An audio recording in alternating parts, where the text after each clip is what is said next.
What is up, everybody? We are here, and we're here with a pop review. Pop, by the way. Not soda. Not soda. We call it pop.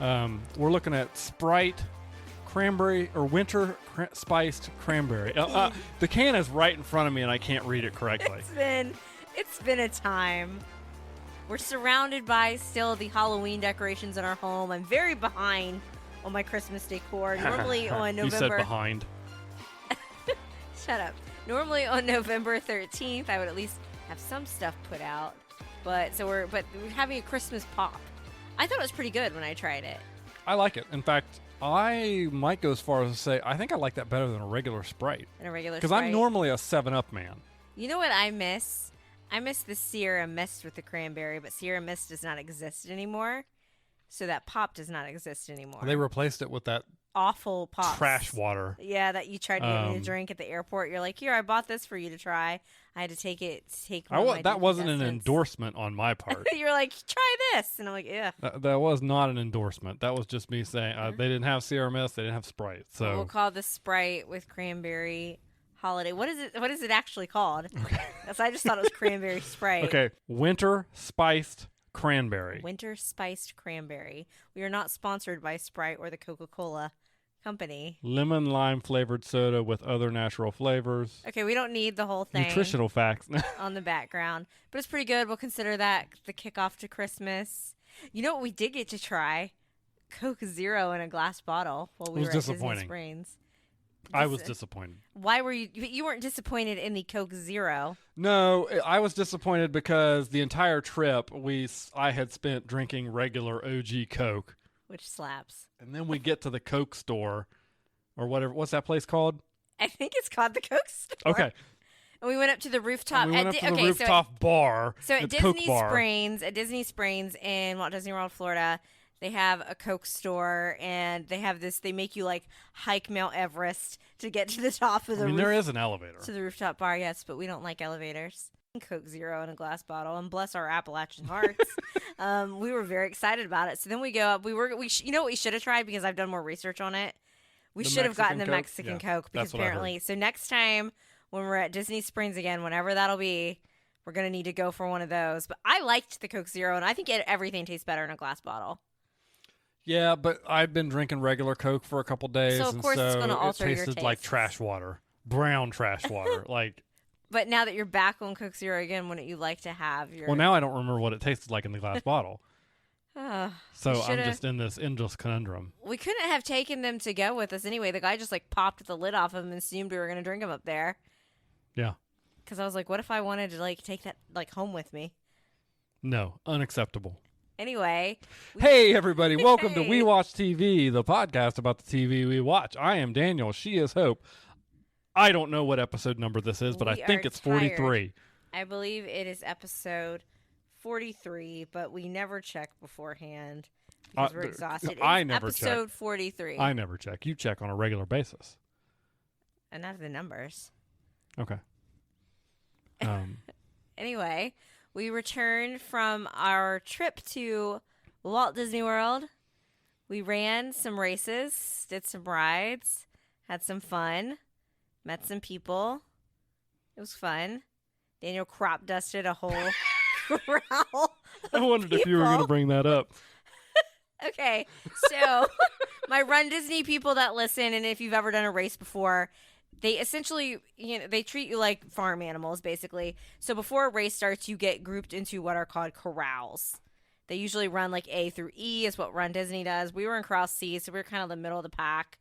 And they make you stand in this corral for a long time, and then you just slowly start to mosey your way towards the start line. And every corral, and including Mini Waves, I think gets special fireworks. Disney does it up. I believe and it's not Mini Waves anymore. The screen now says it was phases. Okay, whatever. I'm still going to just use... I can barely call Disney Springs Disney Springs. I can barely call Hollywood Studios Hollywood Studios. I still want to say MGM. So I'm just going to say Mini Waves. So Run Disney makes it really special. They make it worth your while of getting up, at 2 a.m, standing in the corral, moseying along like cattle. So you get your own little special fireworks and everything. Well, we're still kind of back in the staging area. I don't even think Corral A had gone yet. No. So we're in C. We're in the middle of the pack. And suddenly I see people like start to kind of shift over, and I was like, oh, people are moving over. And then the smell just attacks my nostrils. It smelled like someone pooed themselves. I can't even talk. And Daniel goes, What are you doing? Like, because she starts moving around all shifty. And I'm like, what are you doing? and I said, somebody. I don't even know what I said. Somebody just, I don't even know. How did I describe it? I'm sure eloquently. Yeah. Not cropped. I said someone just ripped one. That's what I said. Someone ripped one. It smells, How did I respond to you? it smells like poop. And then you went. This reminded me of the Mighty Ducks with Goldberg, where he was be like, "It was me." Like when you fart on the Mighty Ducks people would know. And Daniel goes, "That was me." And I'm like, ew. So then we couldn't stop laughing. And I feel like in this sea of people who are getting ready to run a half marathon, that are all like kind of serious and nervous, and we're cackling in the middle of this crowd of people. But it was funny because people started shifting over. I was like, why are people moving? Then the smell just like attacked my nostrils. So then I moved over, and he's just like, what are you doing? And I was like, somebody ripped one. And he's like, oh, that was me. And you should have used that tactic during the race. Like, that would have helped get people out of the way. Okay. I mean, I got to be honest with you. During the race, you got to worry about letting like it poop like in your pants. Yeah, like that it's not a fart. Sharding. I don't trust them while I'm running. We could have used like the parting of the seas though at some point in that race where we'd be stuck behind people. That would be. I'd have to turn around. Like you can't turn around. And when fart I tell you forward guys, like a cannon. I could tell like you're probably a little nervous. Like it was lethal. And like, what did we? It was probably like a mix. See, I take this as a badge of honor, and I'm sure all the other guys listening can feel like this is a badge of honor for me. I mean, that I still have it in me. You made a group of people completely. It wasn't. Shift I didn't over. clear. I didn't clear a room. I didn't clear an elevator. I cleared an outdoor space. Yes. And I'm proud of that. Anyway, other than farts aside, we completed 2 races. We did the 2-course challenge. We got a Figment medal. Shout out to Figment.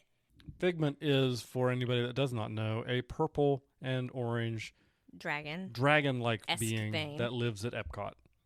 One little spark of inspiration. Or kindle your fancy. I don't even know the words right now. That's how loopy I am. There's a fart room there. And at Figment's, I was just honoring Figment. Oh, I saw like 2 people that were dressed in the Figment. So when you ride the Figment ride, at one point, like you literally smell skunk. Which I can always tell that people aren't from where we're from, that have never smelled skunk. That's something that we smell like on a daily basis, just out for a drive. Oh, there's a skunk There's smell. a skunk. But I can always tell that people have never smelled skunk before. That's shocking. We're just used to it. So that's why I don't think that I'm that fazed by it. But I saw a couple people dressed as Figment in the skunk outfit on the course. Yeah. I thought that was I cute. hate skunks. I have a very personal vendetta against skunks. Yeah, none of us need to hear. That's for another time. All right, fine. Another time about how the skunk sprayed underneath your house and made you the smelly kid at school. Ask me on Instagram. No one ever wants to be the stinky kid at school. Yeah, I was the stinky kid at school once. Aw. But yeah, we had a good time. Daniel made a girl mad in the race by so they have characters on the course. Oh. And this is during the half marathon, and they had tons of characters. We kind of just look at the characters. We don't stop often. But I had seen a list that Clarabelle was going to be on the course, and she was kind of up there by to people that don't know Disney geography, but like near where like the mini golf like entrance is. I mean, if there's people who don't know Disney, you're going to have to explain what Clarabelle is. She's like the cow. She's a cow. And she is amazing. She's the moment. She's an icon. And Daniel's like, well, there's Mirabelle. And I see this girl like out of the corner of my eye. And I'm kind of like in an Encanto-bound outfit myself. But I obviously know that's Clarabelle.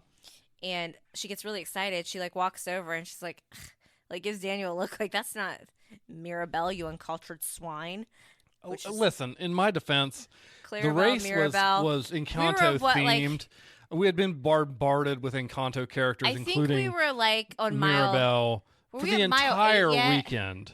Because you were tired too. No, we weren't. Yeah, and I was tired. I meant, I obviously know the difference between Clarabelle the cow and Mirabelle And I the just kind of character ignored from him Encanto. because I was like, he's probably, just confused. Well, just that you're just used to ignoring me But on that then kind you of stuff. said it again during the race. You're like, well, that was fun where we stopped for Mirabelle. And I was like, huh? And then we're getting ready to go into Epcot. And you're like, well, other than Mirabelle, did you want to do any other? And I'm like, okay, her name is Clarabelle, right? And I finally had to clarify that it's Clarabelle. So at like, what, mile 12, you corrected me on this? Yeah, like right when we were getting ready to go back into Epcot because we have to finish back into Epcot. But that was fun. We did that. It's been quite a week. We have a lot going on, but not too much going on that we could let a podcast episode slide. So here we are on... I thought it was like 11:30 at night, but it's apparently not even 9:30. It's not even 9:30. I don't know what day it is. I don't know what time it is. I've even been back to work. Yeah, like we twice agreed, though, since we got back from this trip, from the moment we returned Yeah, and home I even went to work. until like yesterday afternoon felt like one long day, and it was actually like 4 days. And today has felt kind of the same. Yeah. Even though it was a little bit more normal. On Saturday, I was like, what time did the Steelers play? Yeah. And I was like, tomorrow. West Virginia hasn't even played yet. And they still haven't. Yeah. Okay, so Daniel, we finished up let's get into our shows. So Loki season 2, we actually last time we left you guys off, we hadn't seen the second to last episode, so we watched both of those, including the finale. Episodes 5 and 6, which is only 6 episodes. Yeah, only 6 Rubbish. episodes. Yeah, but they were 6. They were great amazing. Episodes. When the first episodes of Loki started, I was like, okay, I really set the bar high because I kept telling everybody, like, Loki, like, I love Ahsoka, but, like, I still stand strong. Loki's my favorite Marvel show. It's my favorite Disney Plus show. And I'm like, am I still going to feel that way? Yes. Even though it's probably gone forever. I think it was the best, or is the best Marvel TV show on Disney Plus. Probably the best thing I've seen in the Marvel Cinematic Universe since Endgame. And it's my favorite, even though I loved Ahsoka so much with Anakin, I'd say collectively speaking, I think thus far in the history of our Disney Plus, it's probably still my favorite Disney Plus show. What about you? I agree. I would go, I'm going to go a little bit farther. Okay. Best Marvel TV show without even, and I'm counting all seasons 1 and 2 as a collective whole now. Best Marvel TV show. Agreed. Best thing on Disney Plus. Best thing Marvel's done since Endgame. Since Endgame, yep. So that's what I said. In my top 3 Marvel stuff, period. And so you're including all the TV shows, all the movies? Everything, yes. So what's your number 1? I know how much you love ranking I don't things. rank things. But in my top 3, Marvel or Loki season 1 and 2. But what's in your other thing then if you don't rank things? Captain America Winter Soldier. Okay, you stole that from me. And Thor Ragnarok. Really? Right, you're one of those. There's some Thor Ragnarok is undeniably excellent. I agree. It's a really good movie, but there's like a whole like sect of Marvel fans that like they are like that is their top tier. They're obsessed with Thor Ragnarok. Because it's a great movie. The first Thor best. I love the first Thor too. I haven't seen the second Thor in a while, but I like all the Thor movies. I like Thor as a character, but Thor Ragnarok in particular is. They went too far with Love and Thunder on the comedy side. Thor Ragnarok is the perfect mixture of serious, but also a little bit of the comedy. Wait, Love and Thunder, wasn't that the most recent one? Yeah. That you thought it went too far on the comedy? I thought that was depressing as heck. That's what I mean. It was off tonally because they were trying to joke about every single thing, but it was a very serious tone. It was just movie, yes. It was a flawed movie. I don't dislike that movie as much as a lot of other people do, but so for me, the top 3 Marvel things now, and I'm fully aware. I'm saying this with the existence of Infinity War and Endgame. Yeah. See, I count that as one movie. Okay, what I'm saying is my favorite things Marvel has done are Winter Soldier, Thor Ragnarok, and Loki season 1 and 2. Our number 1 is the same for sure. Captain America Winter Soldier is top tier. I didn't say that was my top 3. Oh. I said in no particular order. Okay. Oh my gosh, now we're getting into like the nitty-gritty. I think that I don't know if I put it in my top 3 ever. Maybe. It's hard for me to compare the shows to the movies. and one thing, especially since it's been a while. But I actually, because I like Loki so much, I might tend to agree with you there. I really like Endgame and Infinity War. See, I think that's kind of the same movie. I agree. Tied It's everything like part up. 1, part 2. Yeah. I have a very fondness in my heart for the very first Guardians of the. I loved all the Guardians movies, but the Guardians of the Galaxy, the very first one, I knew nothing about it at all, and I thought that was one of the most fun movie experiences I've ever had. All the music, and it was just I don't great disagree. getting Yeah. to know them. So I feel like I'd be remiss if I didn't. I'm just going to do a top 5 that I would put Loki in my top 5 because I got to have the Guardians in there. But this could be a whole separate podcast where we just rank Marvel if stuff. If we're taking 5, the first Guardians and the third Guardians are probably up there too in the conversation because the third for completely different reasons. Because like you said, the first Guardians was really just like this excellent ride from start to finish about these characters that, let's be honest, I didn't know anything about the Guardians of the Galaxy. I didn't either. And Guardians 3. Oh, so good, but so sad. Yeah. So let's go ahead and talk about Loki. So I just want to preface and say there's a lot I'm not going to get into it. I've had a lot going on in my personal life this past week or so I was probably even more emotionally charged than usual when I sat down to watch Loki. I wasn't mad, but like I was so upset and distraught, and I'm still very sad about it. But I did not expect to cry like I cried. And I was like, I really want to punch Kevin Feige in the face. You were actually really kind of outwardly mad. I wasn't. Yeah, it was like mad. I was more mad because so looking back, I think I had such a charged reaction because I love the character of Loki so much. And I think that Loki has had the best character arc in the entire Marvel Cinematic Universe. No including question. All the villains, all the good people, all the gray areas, everything. The best arc. And I love him so much as a character. I wanted him to have happiness. And I was just so frustrated by and it was a great transition. Him walking out, he transforms into his outfit, but now it was the hero transformation. Yeah. He finally got his throne, but at what cost? All he wanted, and he said it in the second to last episode, he's like, I just want to be with my friends.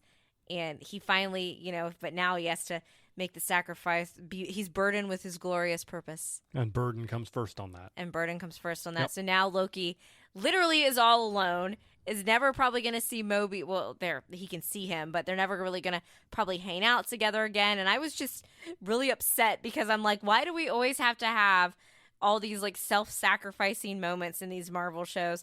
Why can't we make the sacrifice and then find a way to just have joy and everybody be happy together at the end? And like I said, I've had some other things going on, which I'm not going to get into. So I think I was extra emotionally charged while I watched that, but I was a little ticked.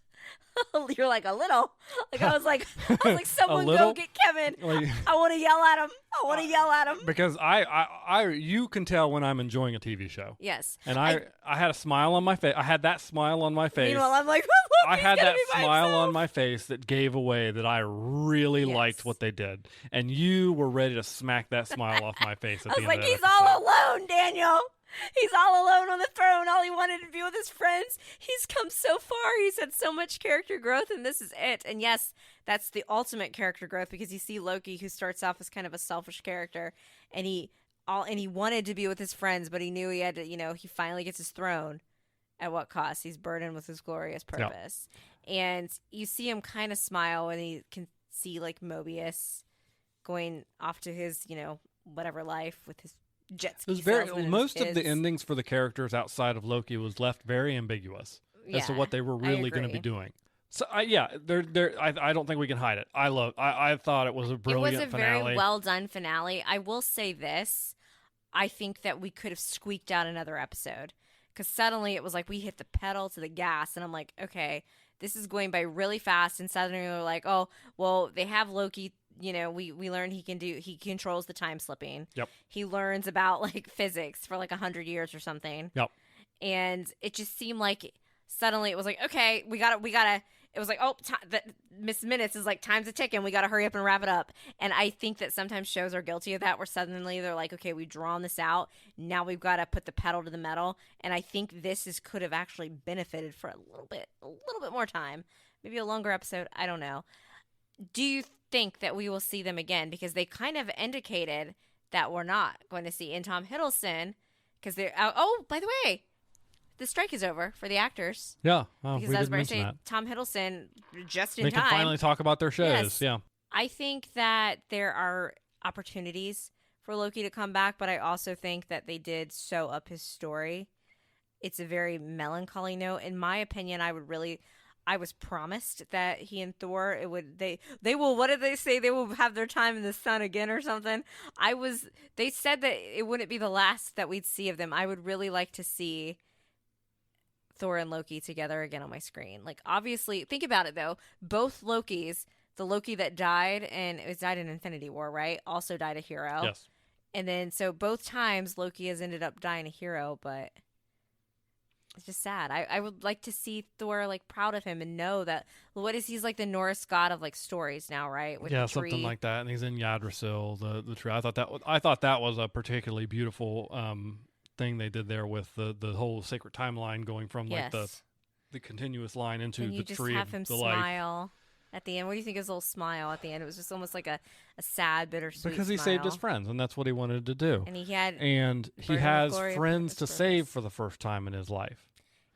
I really wish that he could have had more time and gotten to be with his friends and had a little happier ending. And I was really upset about that. I was very emotional because I love Loki so much. Loki and Anakin, those are like my two, and I've always been a Loki gal. I remember when we first saw the first Thor, you like turned to me and you're like, you're going to be one of those, aren't you? And I was like, one of what? You're like, you like Loki better than Thor, don't you? And I was like, yes, of course. I love Loki. I've loved him from the very beginning. And it's just, I want more. Well, I want more as well. I really would like to see more of Loki show up in different MCU. Yes. But if Tom Hiddleston's not going to be there, then I don't know. Then I don't want it. I wouldn't mind seeing Sylvie again a couple times. Yeah, but she's not. I was so upset at one point, and I was like, I'd have just killed Sylvie. Just kidding. I was like I said, I was very emotionally charged. I would not have killed Sylvie. That would not have been the right move. I was very sad because I just wanted Loki. Yeah. I can recognize that it was a great finale, a great show, and still be bummed out at my Loki. Sure. And wanted more for him. But also be happy because ultimately, like, he completed the hero journey from true villain. Like, he was the villain of Thor. He was the villain of the Avenger, the first Avengers movie. Okay, these are just little tiny details. He's still always. But I'm just saying. You could see why he did the things he did. What murder? He's really come very far. I really liked. Why does all the heroes' journeys, though? Why do they all have to end sometimes in loneliness? They don't end all in like that, but I think that Loki's was in particular. Yes. I just thought that the ending was really nice. I also really enjoyed the revisiting of the finale of season 1 with the He Who Remains and that whole dynamic shift and understanding that he'd been kind of like He Who Remains had been manipulating this situation the entire time, even after we so-called thought he died in season 1 when Sylvie stabbed him. I feel like they found a loophole because I know there's been some issues with that actor. I feel like they sort of found a loophole that they could recast if they wanted to. Yeah. With how Loki ended. I don't think they're going to. I don't know what they're going to do. Did that issue? I'm not even sure. Did that issue get resolved? No, it's still ongoing in the courts. I don't know what they're going to do. Yeah. I don't think they know what they're going to do. That guy's a really good actor, but I mean, if he did do that, what he's accused of doing, that's not great at all. Yeah, Jonathan Majors is who we're talking about here, and he has been accused of some domestic violence. Yes. Which is not cool. It's not cool. Don't do it. It's still being litigated in the court system. We're not lawyers. I'm not gonna attest as to one way or the other. Mm-hmm. He is a phenomenal actor. Yeah. But obviously if he did these things, he needs to be not in the MCU, and Marvel's not going to let him be in the MCU. Yeah, but I don't know what they're going to do right now because he really is the big bad they've been setting up for multiple films, especially the way that character works from the I feel multiverse like standpoint. Done a better job setting him up than they did Thanos. I think, yeah. I think if you weren't like a comic book person, you were like, "Who the heck is Thanos, and why do I care?" I think you're right. They have some wiggle room with the way that character is innately, like multiversal, and they've already shown us with like No Way Home, the Spider-Man movie No Way Home, that you can have the same person look completely different because we had Tom Holland and Tobey Maguire. Tobey Maguire, get his name right. That's our millennial and the Spider-Man. other guy. It's Peach Spider-Man. And the other guy, all Peter Parker, all Spider-Man, all look completely different. So it's not unfounded. You're not going to do your Pete Spider-Man thing you do every time. I was doing that for you. Oh, no, I'm not. Oh, so that's just reserved for me. Yeah. Anytime I talk about Spider-Man, Daniel's like, "You mean Pete Spider-Man?" Constantly in my ear. So I do think they could get themselves out of that. The problem is, they would be leaving behind a great actor. Now, of course, if he is also a piece of crap of a person, then yeah, I agree they should leave him out. So on a lighter note, when I did go back and see those old clips of Tom Hiddleston from like the first Thor, because the whole time I'm watching, I'm like, he hasn't aged at all, and I'm like, oh my gosh, they all look so young. Well. Yeah, and then you realize how old that movie is. Remember, like, we've had this discussion before about callbacks and how they can sometimes be overdone or they can sometimes be great. That was a... Oh, wait, what does he say? He said, for all of us or something. For you, for all of us. For you, for all of us. He was looking at Odin originally when he did that. And saying it in rage. In rage. And this time he was saying it to Sylvie and to Mobius. Yes. And it was in love. And that Mostly was to Mobius because he loves him the most. Perfect... like way to wrap up his relationship with those people, and it was a perfect callback. And like you said, best character arc of the MCU, and it's not even close. Not even close. It's not even close. You see in that moment where Loki realizes, I'm the one that's going to have to go out there and do it. Yep. And that there's this moment of sadness, but he knows that he's for all of us. Well, and you can see very powerful. When he's talking to He Who Remains, and he has this moment of clarity where he's like, oh, if I'm going to keep, my choice is take He Who Remains spot and kill Sylvie. Yes. Or let Sylvie kill He Who Remains, and this whole chaos thing that just takes off happening. That eventually leads to everybody dying. Everybody dying, all the branches dying. And you have this, you see this moment of clarity when he realizes there is a third option, but what that third option means for him personally. And that's a difference between the Loki that we first met. Yes. And the Loki that we know today, that he made that ultimate sacrifice. My wish is this. Well, one, I would really would like to see him and Mobius reunite, because Mobius was kind of like his Jane, so to speak. He was like, I never. You just want to see him kiss. No, they don't. It doesn't have to be romantic, but it was Mobius was essentially his Jane. Like, obviously Sylvie helped with character growth, but Mobius, I mean, he even said it, like, I didn't really, realize why Thor even cared. Yeah. I thought he had gone soft. And Mobius kind of changed Loki's, mind on some things. So I'd like to see that, but I really do want to see, I think as a fan of the Marvel Cinematic Universe, devoted, a Loki fangirl, I really want to see him in Thor. If they could just find a way. What I would like to see. Could they give us a Lord of the Rings goodbye at the end of all these films where we just do all these callbacks and it's like 30 minutes of just goodbyes and we could put it in there? Please. A Lord of the Rings goodbye is what I want. I think it would be really nice if at some point when, like, it's up in the air if Chris Hemsworth is even playing Thor ever again. But if it's to happen, it would be really nice for his character of Thor like Loki has pretend died like 3 times now, and Thor has been mad about it every time he comes back. And the Ragnarok was the scene, I think you saw that TikTok, where he was like, I mourned for you, all this stuff, like I really thought you were gone. It would be really nice if we could get a scene of Thor just getting to see what Loki has actually done. And really get that closure of, oh, my brother has, that would be great. And get those 2 actors back together one last time. That would be wonderful. I don't know if it's going to happen. But Make again, it happen. Listen, if Marvel and Disney are swimming in cash, if they want it to happen, they can pay these guys to come in for 5 minutes of work. I would hope so. Now, obviously, I don't think anything, we have not seen the Marvels yet. I think I would know at this point if there was any Loki mentions in that. You've apparently already ruined the post-credit scene before you even saw the movie. So have you heard any rumblings about Loki in this? Like, I think that would have already been spoiled by now. Yes. Well, yeah, because I've already seen she's in it, right? Yes. Is she a love interest? I don't know. Okay. Maybe that's just a TikTok fan video I saw. So. Sure. So anyway, if you haven't watched Loki yet. If you haven't watched Loki season 1 or season 2 and you're a Marvel fan, what are you doing? It's the best thing Marvel's done since Thor Ragnarok. And I do agree with some people. They're like, oh, we're so oversaturated with Marvel shows. I don't even know where to start. I don't even know what to watch. If you're going to watch, I think the Loki is the one that's going to be most integrated into the movies. It's the only one that's going to matter. And it's the best one. So if you're going to choose, watch that one. And I loved WandaVision. I thought WandaVision was excellent. Oh, me too. But if you want to, Loki is the only thing I would tell anybody is required viewing for if you're just going to watch the movies. Okay, so that being said, though, I did talk to somebody that has seen the Marvels today, and they said if you do not watch Ms. Marvel, that's the one with... Yeah, I mean, her character's introduced there. And was she in...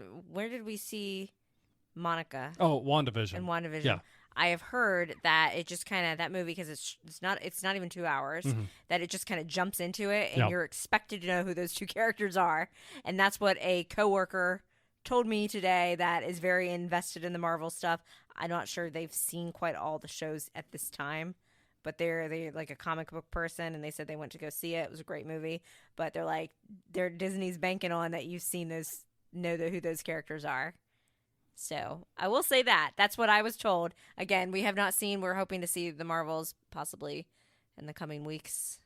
Yeah, we better see it soon because according to the numbers from this weekend, it ain't going to be out there much longer. Apparently, it ain't going to be out there much longer? Apparently, it's bombing.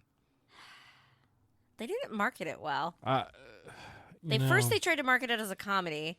Then they tried to market it seriously. And I do think there are some people in the world, and by people, I mean... some grumpy men that just absolutely cannot stand Brie Larson and the character of Captain Marvel, and you guys are wrong. Yeah, I agree. I don't know what to do. I like the first Captain Marvel. Me too. I've heard this one's better than that one, and so I'm excited to see it. I mean, my assessment of the first Captain Marvel, was it the best Marvel movie I've ever seen? No. But was it great? Absolutely. Yeah. Still a perfectly fine Marvel movie.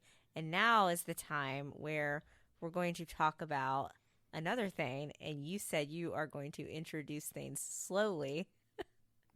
A comment was made that our transitions between shows are too quick, and so people who are actually using chapter markers have to take a while.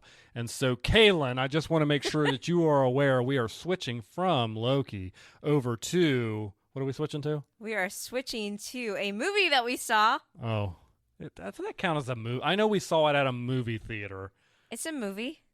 I intentionally did not watch TikToks on this because I didn't want to know the order, and I'm poor and couldn't get tickets to the actual concert. So we saw Taylor Swift, the Eras Tour film, phase 1 of the... Before we talk about it, bet that was me. Can we talk about we buying the tickets? And the ticket guy just was like the most laissez-faire, laid-back guy ever in the world. He really was. Well, first, Daniel gets up there, even though you know what the movie's called. Suddenly, Daniel's like, we want to see the Taylor Swift thing. And I said, Taylor Swift, the Eras Tour. I think he knew what I was talking about. He did. And then I said, do you have any of the popcorn buckets left? Because we couldn't get to see it opening weekend because I had some terrible virus. Then it was so close to our trip. And thankfully, it was still in theaters for the final weekend, at least where we live. So I thought all the popcorn buckets would be gone. Perk of living in a small town. Maybe there's less Swifties by ratio here. So he's like, yeah. And then so he goes and gets it. He's like, it comes with this cup. So it was the same kind of situation that like my Barbie popcorn bucket that I insisted I had to have. But I didn't actually use the cup then because I didn't want like the pop and they wouldn't put your icy in it. And then I was like, well, can we get an icy in it? He was like, yeah. Yeah. So, no problem. Whatever. That being said, you were stuck with blue raspberry. Oh, all they had was blue raspberry. What is up? They have two my favorite icy machines. Flavor. They have two icy. It's not even a flavor. He said blue raspberry is the only one that's working. Blue raspberry isn't even a flavor. It's a flavor Raspberries of icy. aren't blue. Well, it's a good flavor. Raspberries aren't blue. That mango flavor you had at the Barbie I like the movie mango was good. flavor. And guess what? It was the color of mangoes.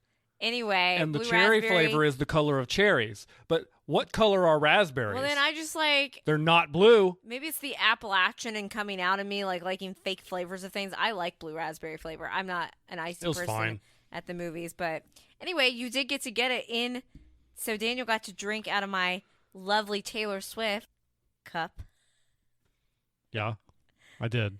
And it's not made for ices, and I'm pretty and it actually mentioned that to you. It wasn't made for ices, and it was, I guess, more thermally insulating.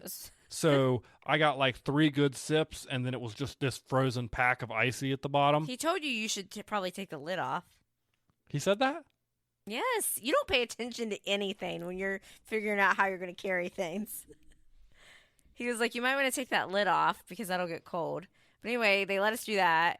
And then you got a second popcorn because you know that I was going to dump this is my dinner. I like to take the Bunch of Crunch. We're adults. And dump it in. I really didn't eat like all day. I know don't do what I do. I pretty much hardly ate anything the rest of the day because I knew I wanted popcorn for dinner. It had been a rough time, a rough week. I was ready to just kick back, listen to my Taylor Swift music, dance, sing, and have popcorn for dinner like the grown adult that I am. So I like to put Bunch of Crunch in mine for that sweet salty mix. You don't like to do that. So then Daniel's like, well, can we have another popcorn, not in the Taylor bucket, just a regular one? And I'm pretty sure that we didn't get charged for it, right? No, he didn't charge us for that. Even though I said it like 3 times. He forgot to ring it up, and he wasn't going to go then back and change it. He even said that. He was like, oh, never mind, just take it. And we're like, okay.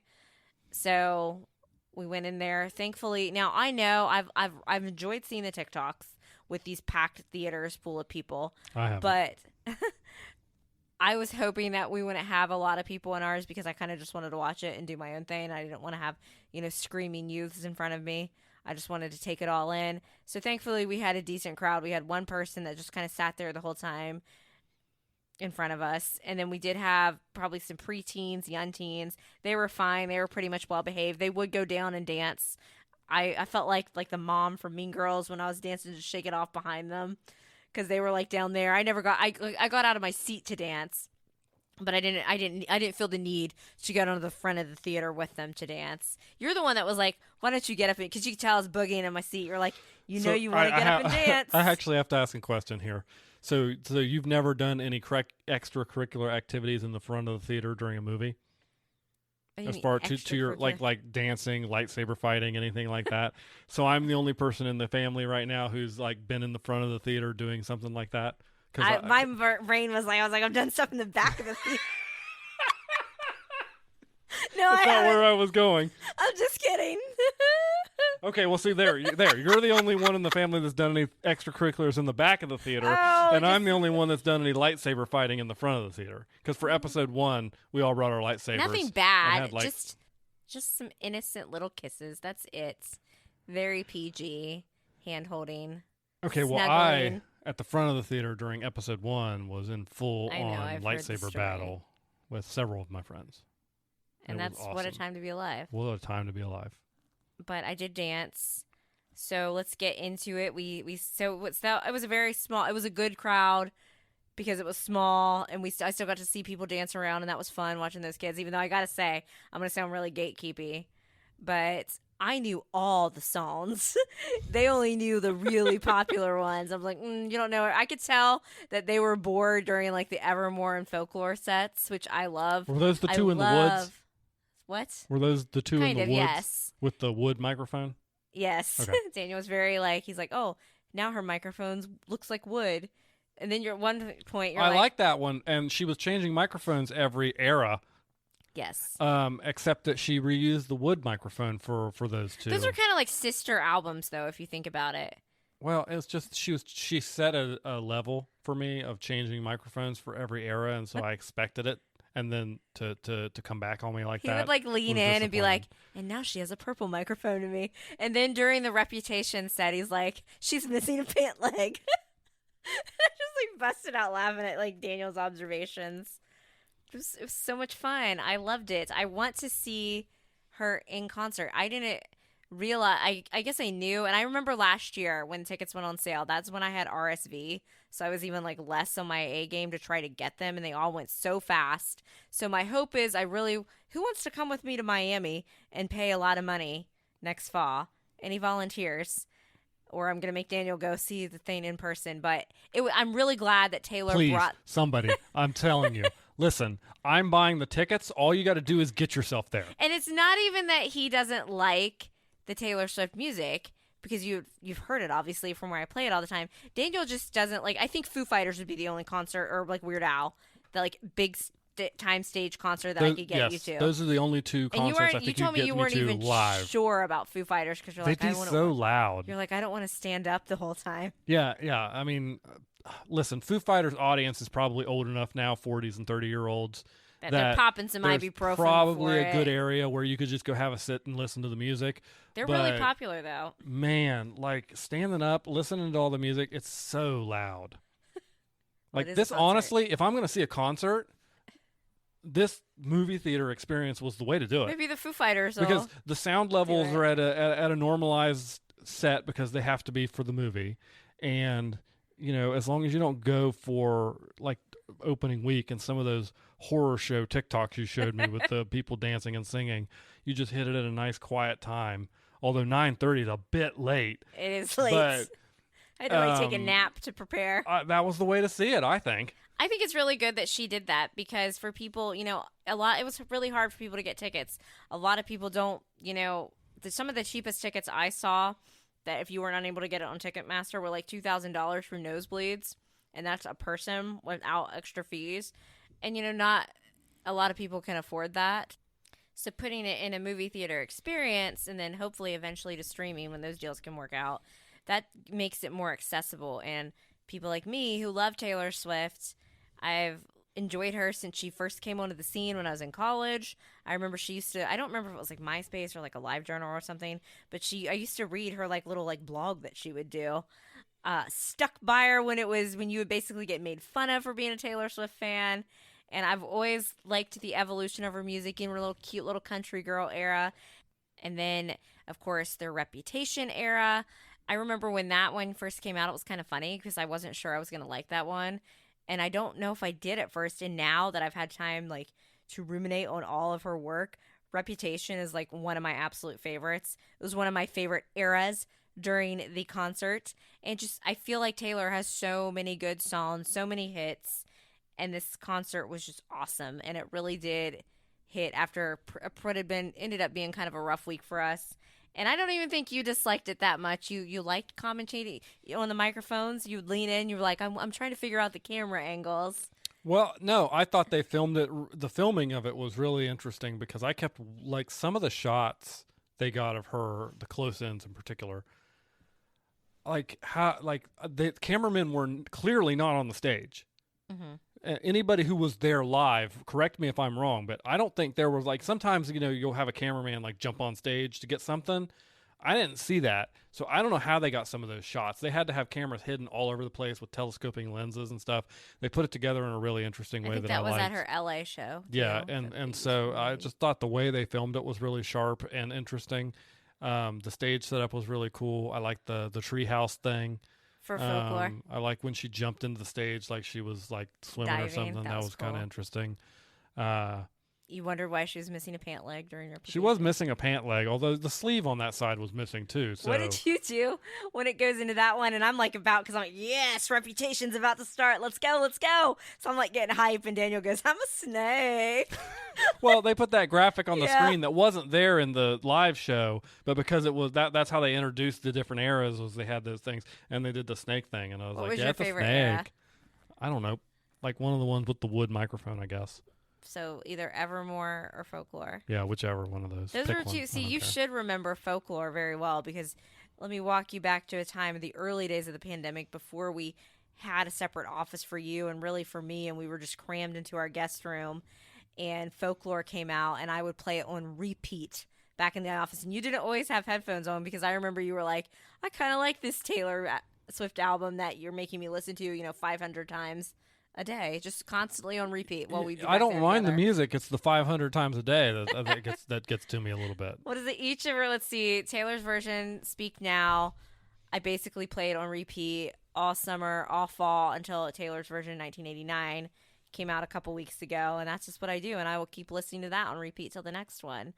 It's hard for me to say which was my favorite era during the concert because I love them all, and I know if I had to do like a complaint, it wouldn't even be a complaint. I'd be like, man, I wanted more. As Speak Now is very important to me. That's one of my favorites Taylor eras, and all we got really from Speak Now was Enchanted, which I love. And, I was enchanted to meet you. I sang that for you during the theater. I know. While we were there, I turned to you and I was like, please don't be in love with someone else. Clearly, I'm not a singer, but I did it for you. Ha.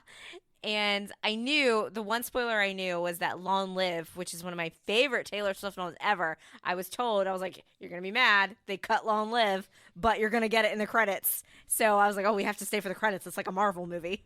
And then all the lights start coming on our theater, and I'm trying to listen to the whole rendition of Long Live. And Daniel's like, I think they want us to leave. And it's like 12:30 at night. He's like, I think they're trying to get us to get out. And I was like, not till I finish listening to Long Live. So I would have liked a little bit more. Is that one of her songs that like everybody like really likes? And yes, we all love Long Live. I wonder if maybe the reason they cut it for the And credits, put the credits is maybe they had like a technical difficulty during the live taping. Who knows? It's possible. I don't think everybody got Long Live performances at their concerts they went to either, because sometimes she'll do different ones. But I would have liked to have seen a little bit more from Speak Now. But other than that, it's really hard for me to say like, oh, this is my like obviously 1989.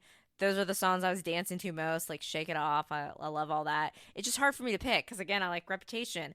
I really loved what she did with the Evermore sets and the Folklore sets. So it's really hard for me to be like, oh, I wanted, like, this is my favorite. This is my favorite. So I would just be like, I loved it all. I just wish I could have had a little bit more from Speak Now. And that's like pretty much would be my assessment of it. Did you? So you liked the wood mics and the Folklore set.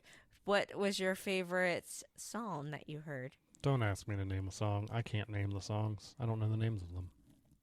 You were like, he would lean in occasionally and be like, I heard this song from TikTok. I've heard this song from TikTok. Oh, I've heard this song because we played it Some like of them, 50 times. Again, I don't remember which ones, but there were definitely songs that I had heard on TikTok that I did not realize were Taylor Swift songs. I got side-eyed like 50 times when, I don't know about you, but I'm feeling 22 because I started belting that out. And Daniel's like, really? It's feeling 22? I'm like, well, minus the back pain. Minus the back pain. But. And heartburn.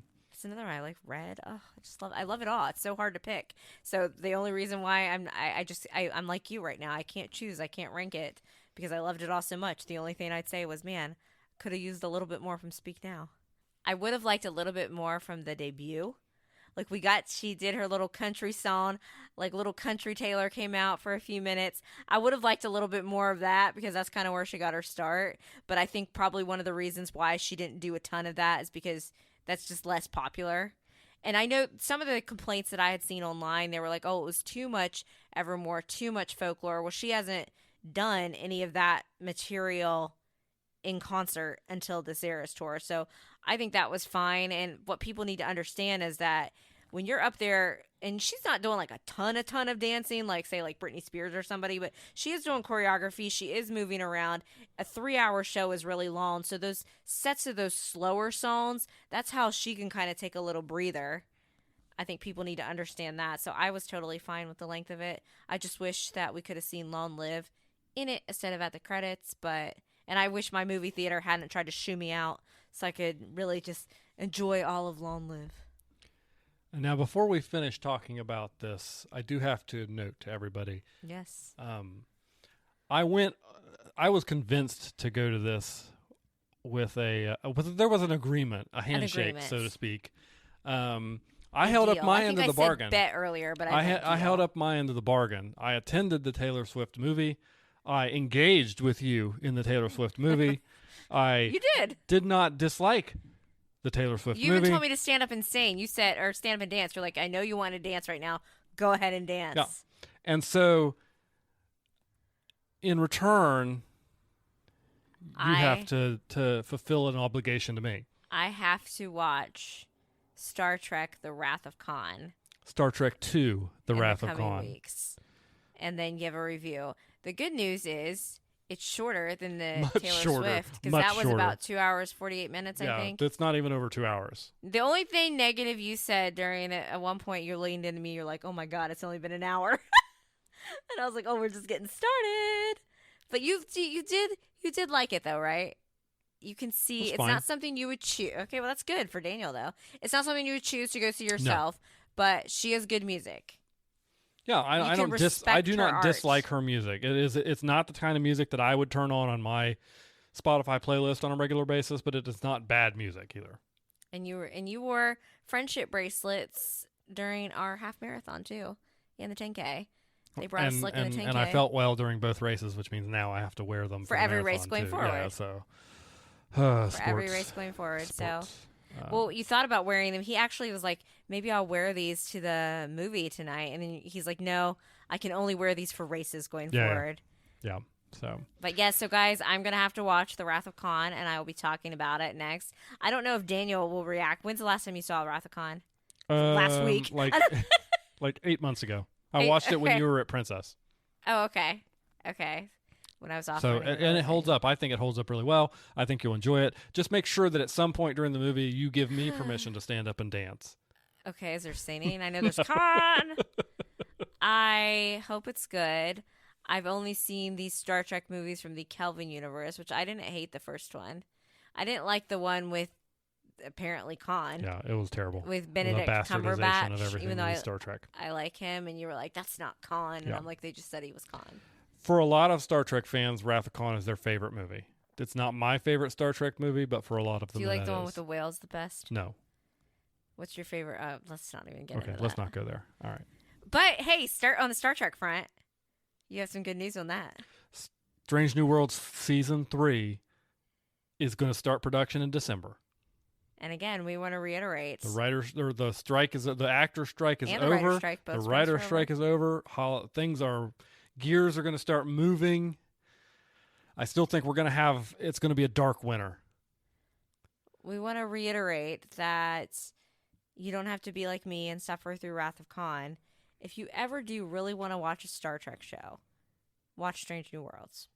Absolutely. Yeah. That one I can vouch for. Hey, maybe I'll come back in and I'll be like, Wrath of Khan is just as awesome as the Taylor Swift The Eras Tour film. Everybody on the podcast, I'm going to tell all of you right now. Are there different microphones I can critique and camera angles in Wrath of Khan? She will cry in Wrath of Khan. You will get emotional. And you will get emotional and you will cry in The Wrath of Khan. I cried in like a Folgers and it will make commercial. You need to watch Star Trek 3. Okay. I will take your word for it. And if I'm wrong, I'll go see the Taylor Swift. If you don't cry at the end of Wrath of Khan, I'll go to Taylor Swift concert with you in real life. Oh, I thought you were going to say in Miami. I thought you were going to say I'll go see the Beyonce concert movie with you. So you just committed yourself to a much bigger thing. Yeah. If you don't cry, and you have to give it a good faith effort. That's not fair, though, because I cry at, like, commercials. I cry at, like, the drop of a hat when I see something. I can sit here and think about, like, an iPhone commercial from Christmas, like, 4 years ago and, like, well up with tears thinking about it. So that's true. So now I'm going to have to sit here and try not to cry. Okay, well, we're done talking about Taylor Swift, Kaylin. So now we're going to talk about another show that I don't even know if you're watching or if you want to watch. It starts with an F. Frasier Crane. We watched 2 episodes of that show, and it's all right. We don't hate the one professor character that he's growing on me. But I don't even remember his name. I don't remember his name. So clearly leaving an impression. Yeah. But Freddie smirks too much. That the actor has this like smirk constantly. It's like his go-to thing. Where's Lilith? I just want them to be like, "Oh, do you feel a cold breeze come in?" And then Lilith shows up. They're in Boston. She should be around. She should have been a regular on that show, honestly. Or Roz. So that just at least a reoccurring, not like just a one-time guest star. That's really all I've got to say about it. Like, I enjoy watching it when I'm watching it, but it's not going to leave the lasting impression. No.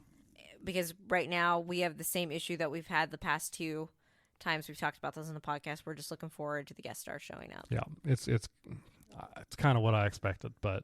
And then I also watched on my own. Now I can't. It's so hard for me to talk slow.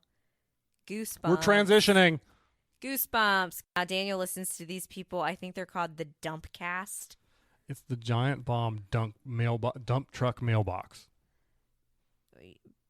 I thought they were called the Dump Cast. That's just what we call it. Probably because that's in the the longest community. name I've ever seen.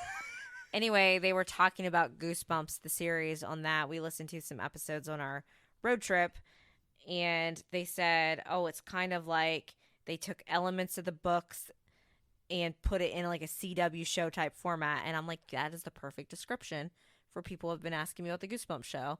And I like, keep in mind, Supernatural, Gilmore Girls, all CW shows. Started off WB, but CW-ish. It's good. I enjoy it. I like the little elements from the books. I'm interested.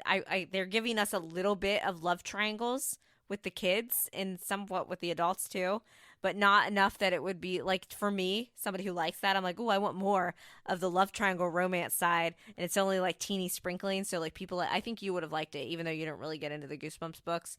But now at this point, you're not going to get caught up. That's but correct. I think it would be like, it would have been a show you would have been able to not like super love, but you'd probably be able to tolerate it, enjoy it a little bit. So Goosebumps. And again, I've talked to another person today that was like, oh, I thought that the first like 6 episodes were it, because Disney Plus dropped a bunch of episodes and then went to the weekly release format.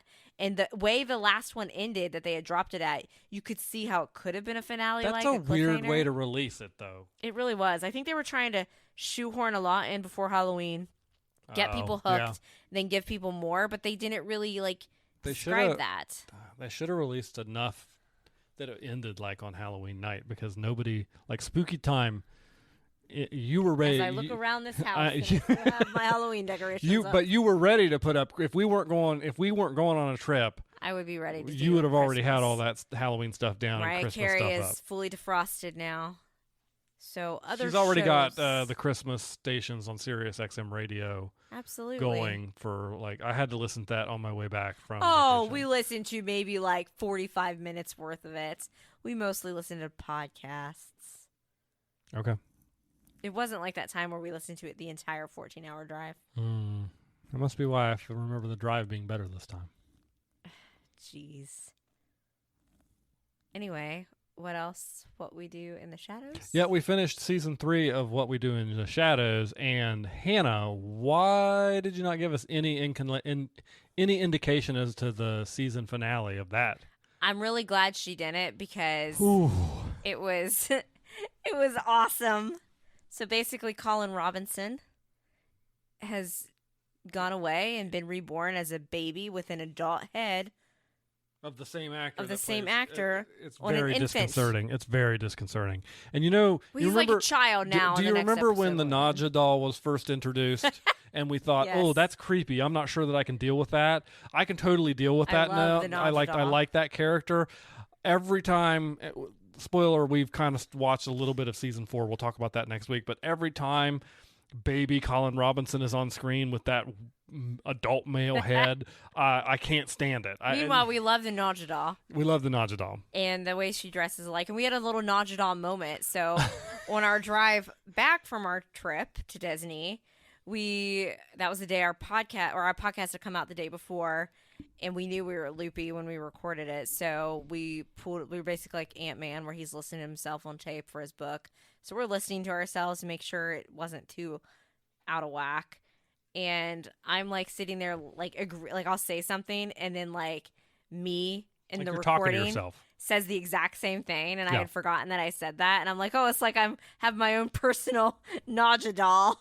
And Daniel's like, that is like you have your own Naja doll. That's weird. You're like having me pause our podcast to reiterate something that you just said on our podcast, or I'll and say agree. It. You're like, I agree with her, and I was like, that's you. But then I would say something and have you pause it, because I'd be like responding to you, and then we'd hit play again. But then the pre-recorded Hope of like a week ago would say what I just said in the car. Yeah. Anyway. All right. If you know, you know. Yeah. What We Do in Shadows is excellent. Keep watching it. Season 3 was great. And the Colin Robinson baby thing is real off-putting, but it's not putting me off the show. It's just like I still want to watch more of the show. I felt like the season 3 finale was written in case they didn't get picked up. It seemed like it could have been. It was season 3. It was season 3. Like they didn't know for sure if they were going to get picked back up, so they dropped that. Yes. What a way to end the show that would have been. What a way. Holy crap. I'm glad there's more though. Yeah. And then we also did not watch, obviously because we were out of town, Dancing with the Stars. I've gone back and watched some of the dances. We lost a very good contestant in Lele. I thought she could have been absolute bullcrap. I thought she could have been a dark horse to win it all. And this is where, again, why I missed it. Why did they start the Judges Save in 2019 and then take it away? I don't know. I think he's a nice guy, Harry Jousey, but I think we're going to lose. I think he's going to make the finals. And I think unless they really lowball him on scoring. I don't even want to watch the show. I don't even want to watch the finals if he's in the finals. I'm not sure if Sochi or Jason are even safe at this point. I don't know their yeah, fan exactly. base. That's what I mean. Because I don't know their fan base. Like Lele, it was my understanding that she had a strong international and like for her to leave. She supposedly had a very big social media following. For her to leave with him and him still be there is just an absolute and he knows it. crime. And he knows absolute crime. She is not just better than him. She's better than multiple other people that are still on the show. She's somebody that I felt like had really been improving too. Yeah. And I was really excited to see her story and see more of what she could do. And Dancing with the Stars, I'm not saying that every dancer has to be great. You're supposed to get better. Harry has not improved. Now, I'll definitely say this. I did watch him in the group dance that they did. And at the beginning of what an injustice to NSYNC, by the way. But he dances better in a group. So I think that's part of it is a confidence issue. I understand that. But you're in the part of the competition where it's just anybody that you lose is going to hurt. But I feel like now that we've lost Lele, we could lose another really good dancer. And at some point, some of these fans that are just voting for him and Riley because they think they're cute and they're dating just need to stop. This is why I missed it. But even though the Judges Save, if he's really getting that many fan votes, he might not even be in the actual bottom 2. Yeah, we don't know because we don't get to see that stuff. So. And then our other show that we watched that we will briefly touch on real quick is what? Well, Special Forces. Special Forces continues to be great. Nobody left this week. I think the best part of this week's the most recent Special Force episode was JoJo Siwa carrying Tom. Yes, that was excellent. That was excellent. Absolutely nothing. It was hilarious. That was excellent. She's a beast. I want to see her do well. If she can get through the mental side of this, I think she can be there for the long term. She seems to be doing well. Yeah, mentally. She seems to have kind of taken what they told her and shaped it up. That was. She picked him she picked him up. Like Nick Viall was struggling. Yeah, Nick Viall, this gigantic guy, was struggling to carry him. I wouldn't call Nick Viall gigantic, but yeah, he was out of He's breath. taller than me and more muscular than I am. Yeah. And Joe just picked him up like he was I'm not saying potatoes. more muscular than me is saying much. That's not saying much. But he from TV that I've seen him on seems like a pretty big guy, and he was huffing and puffing, and she just picked him up and went right back to it, and it was like nothing. It was crazy. It was impressive. I loved it. I thought it was awesome. So that show continues to be great. Check it out. I want them to keep making more seasons. Was that the same episode? Was it the same episode where they call Nick out for being boring? Yeah, it was the same episode. That was awesome. Where they brought him back to they sometimes will have you go in and you'll talk to the guys and this is where they try to really get into your psyche. And they're like, "What do you do?" He's like, "I have a relationship podcast." And he's like, "Oh, Mr. Interesting." And it was hilarious. And then Nick comes back to the room to talk to everybody else that they're staying, and he's like, "Yeah, Billy called me boring." And I thought that was funny because I know I've listened. Nick Viall was actually the first podcast I ever listened to. I have a love-hate relationship with the guy. He oftentimes gets on my nerves. And I could just, for the guy with his ego, that's just hysterical to me that they would say that. And then other shows that we've been watching, which we're not really going to get into. I started watching the Santa Clauses season 2. Review will be coming soon. Spoiler alert, they did not need to make a second season of that show, but I'm gonna be a ride or die with it. We also watched one episode of Behind the Attraction. It's a show just about for all the Disney people, like their rides. We watched, I don't even remember. Oh, it was on Pirates of the Caribbean. That was the ride that they were focused on. Arg. Arg. So I know there's some on Thunder Mountain. There's some on Epcot upcoming that we have not seen yet. And so, but basically, our main thing this week was Loki. Yeah, that was the thing we cared about. It took up a lot of space in our minds as well. So do you want to go ahead and wrap it up with everybody's favorites? Well, segments? it is that time. I know we missed last week talking to you all, but we have completed season 2 of the OC. And yeah, so let's get into it. That is that for season 2.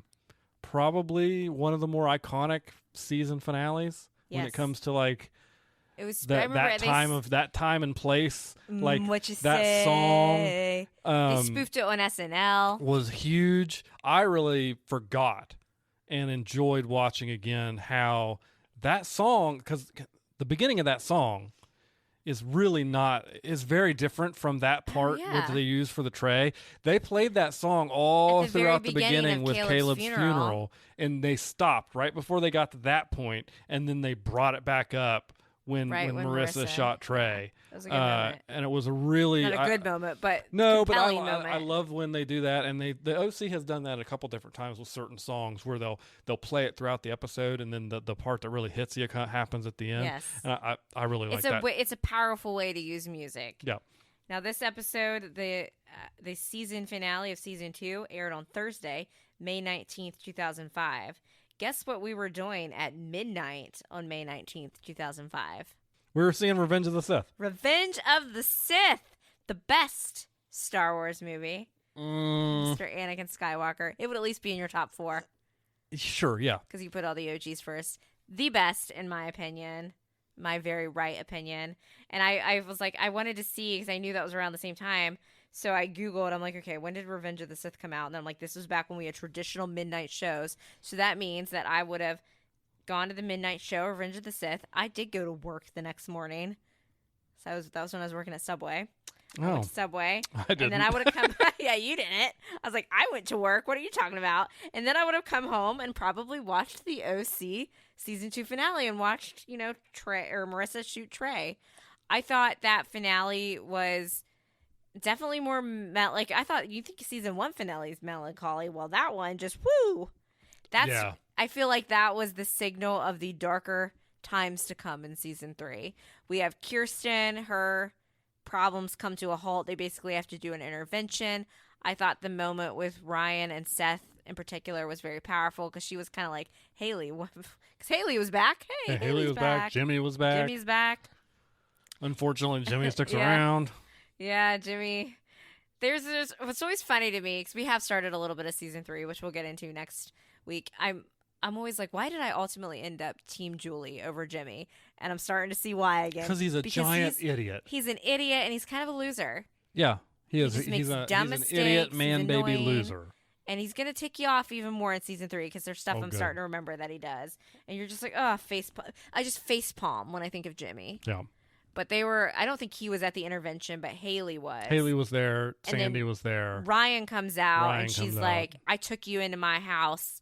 And then he's like, I know. And he's like, and I want you, I don't want you to be like, I think of you like as my mom, basically. Because, Ryan's mom struggled with alcoholism. And then Seth, who originally didn't want to be because he thought it was unfair what they were doing to their mom. Because, that's his mom. I think he kind of comes around and realizes there's no other way. So when Seth comes out, it's a very heartbreaking moment. So we got Kirsten off to rehab. We know she's going to meet up with 7 of 9. Excellent. Jerry Ryan, is that the actress's name? He will be in season 3. So Caleb's gone. They have the funeral. Ryan finds out about Trey basically assaulting Marissa. That all comes to that goes exactly like Marissa thought it was going to. Conclusion. Yeah. And Seth and Summer, who tried to stop him. Ryan goes to knock his head off. And then Trey basically flips out. They're wrestling around on the floor of the apartment. Marissa, he's choking Ryan. Marissa freaks out, shoots the gun, aims very well for someone that's never shot a gun before. Really? I feel like that's how TV never really describes that well. Seth and Summer show up, and then we get the infamous scene, the music in which say that SNL would go on to spoof. And yeah, that's season 2. What are your overall thoughts on season 2? Not as good as season 1, still pretty good. That's a fair assessment. I agree with that. Season 1 was magic. Yeah, the secondary characters that they brought in for season 2 were not as good as the secondary characters they had in season 1. Yes. And it led to some more I was more annoyed with the secondary characters this season than I was entertained by them or anything like that, whereas both Luke and Anna were characters I kind of cared about. And I feel like they had more to do with them. Like they could have had more stories for those 2 characters. Yeah, I don't care about like Zach. In fact, I dislike Zach. They really stretched out the comic book storyline. And Lindsay is like, eh. And see, here's me thinking like, oh my gosh, Lindsay. Like I almost forgot about she was even in season 2 because again, these seasons are just ginormous. She was in a lot. She was like in the first half. Several episodes. She was like in the first. She was a main character in like the first half of this season. I don't think she bothered me as much as the first time around. She didn't bother me. She's kind of bland. Just like, meh. She's blah. Whereas Anna had personality. Yeah, she had personality. She had interest all her own. Alex was probably the most interesting of our new characters, and she's the one that had the least screen time ultimately. Would that be correct? Gosh, I guess so. I almost totally forgot about Alex. Oh, I know, because these seasons are ginormous. I almost totally forgot about her. Yeah, I would say she was probably the bright point, even though I completely forgot about her. But the only reason I forgot about her is because we had to sit there and look at Zach's face all Zach season. was the one that just like stuck around, and then they had that comic book storyline that stretched out until the umpteenth degree. But yeah, I'm gonna say I still really enjoyed season 2. I think season 1, looking back, is just one of those magical first seasons of a show that is just so it was perfect.